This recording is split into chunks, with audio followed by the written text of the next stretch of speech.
ನಮಸ್ಕಾರ. ಗುರು ಬ್ರಹ್ಮ ಗುರು ವಿಷ್ಣು ಗುರುದೇವ ಮಹೇಶ್ವರ ಗುರು ಸಾಕ್ಷಾತ್ ಪರಬ್ರಹ್ಮ ತಸ್ಮೈ ಶ್ರೀ ಗುರುಭ್ಯೋ ನಮಃ.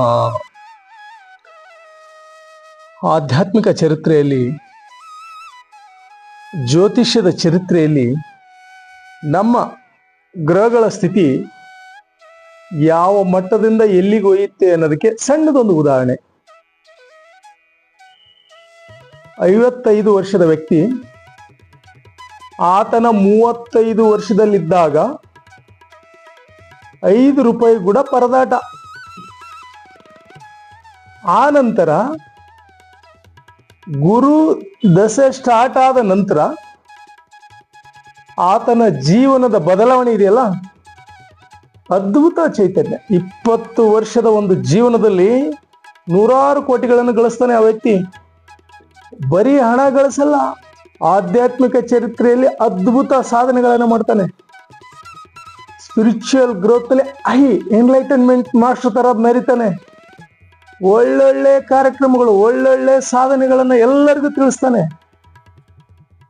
ಅಂದ್ರೆ ಆತನ ಜಾತಕದಲ್ಲಿ ಯಾಕೆ ಹಿಂಗಾಯ್ತು ಅಂತ ನೋಡೋದು ಈ ದಿನ.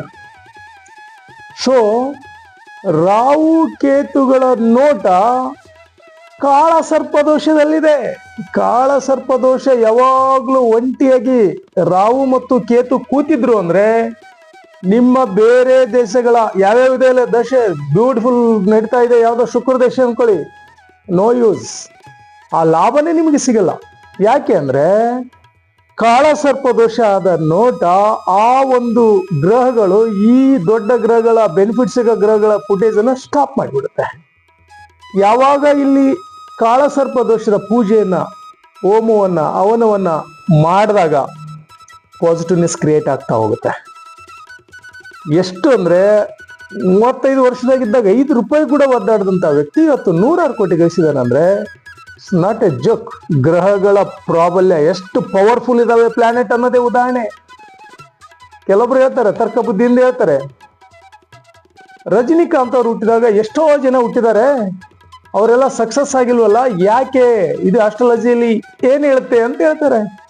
ಸೊ ನಾವು ನೋಡ್ತಕ್ಕಂಥದ್ದು 5ನೇ ಮನೆಯ ಪೂರ್ವ ಜನ್ಮದ ಪುಣ್ಯ. ಪಾಸ್ಟ್ ಲೈಫಲ್ಲಿ ಇದೆಲ್ಲ ನಿನ್ನ ಪುಣ್ಯ, ದಟ್ಸ್ ಟ್ರೂತ್. ಅಲ್ಲಿಂದನೇ ನಿನ್ ಪೂಜೆ ಸ್ಟಾರ್ಟ್ ಆಗುತ್ತೆ. 5ನೇ ಮನೆ ನಿಮ್ಗೆ ಪೂರ್ವ ಜನ್ಮದ ಪುಣ್ಯ ಚೆನ್ನಾಗಿತ್ತಾ, ಬ್ಯೂಟಿಫುಲ್ ಮಕ್ಕಳು ಹುಡ್ತಾರೆ, ಒಳ್ಳೊಳ್ಳೆ ಮಕ್ಕಳು, ಒಳ್ಳೆ ಸಮಾಜಕ್ಕೆ ಆದರ್ಶಪ್ರಾಯ ಮಕ್ಕಳು ಹುಡ್ತಾರೆ. ಅವರ ಜಾತಕದಲ್ಲಿ 9ನೇ ಮನೆಯಲ್ಲಿ ಶನಿ ಇದ್ದಾನೆ. ಆ 9ನೇ ಮನೆ ಶನಿ ಎಷ್ಟು ಹೈ ಸ್ಟ್ರಾಂಗ್ ಫುಟೇಜ್ ಅಲ್ಲಿ ಇದ್ದಾನೆ ಅಂದ್ರೆ ಸ್ವಸ್ಥಾನದಲ್ಲಿ ಕೂತಿದ್ದಾನೆ. ಆಧ್ಯಾತ್ಮಿಕಕ್ಕೆ ಅದ್ಭುತ ಎನರ್ಜಿ ಕೊಡ್ತಕ್ಕಂಥ ಮನೆ.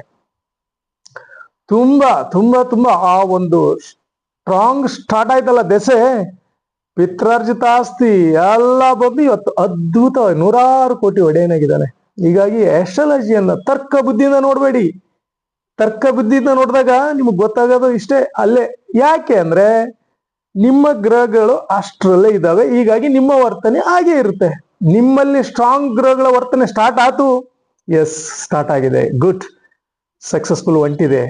4 ವರ್ಷ, 6, 8, 10 ಹಿಂಗ್ ವರ್ಷಗಳು ಕಳ್ತಾ ಗ್ರೋತ್ ಜಾಸ್ತಿ ಆಗ್ತಾ ಹೋಗುತ್ತೆ ಆ ಗ್ರಹಗಳ ಪ್ರಾಬಲ್ಯದಿಂದ. ಕೆಲವೊಬ್ರಿಗೆ ನೆಗೆಟಿವ್ ಶುರುವಾಗಿರುತ್ತೆ ಆ ಗ್ರಹಗಳ ಒಂದು ಎನರ್ಜಿಯಿಂದ. ಸೊ ನೀವು ಯಾವತ್ತು ಧ್ಯಾನ ಮತ್ತು ಪೂಜೆ ಹೋಮ ಮಾಡ್ಕೊಂಡು ಹೋಗ್ತಿರಲ್ಲ, ನಿಮ್ಗೆ ಯಾವ ಗ್ರಹಗಳು ಡಿಸ್ಟರ್ಬ್ ಮಾಡಲ್ಲ.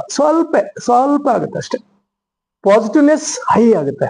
ಹೀಗಾಗಿ ಎಲ್ಲರೂ ಇದನ್ನ ಕ್ರಿಯೇಟಿವಿಟಿ ನೋಡ್ಕೊಳ್ಳಿ. ಪೂಜೆಯ ಒಂದು ಪ್ರಾರ್ಥನೆಯನ್ನ ಸಂಪೂರ್ಣ ಅರ್ಥಗಂಡ್ ಮಾಡಿ, ಯು ಆರ್ ಆಲ್ಸೋ ವಿನ್ನರ್. ಇಲ್ಲ ಅಂದ್ರೆ ಅಷ್ಟರಲ್ಲೇ ಉಳಿದ್ ಬಿಡ್ತೀರಿ.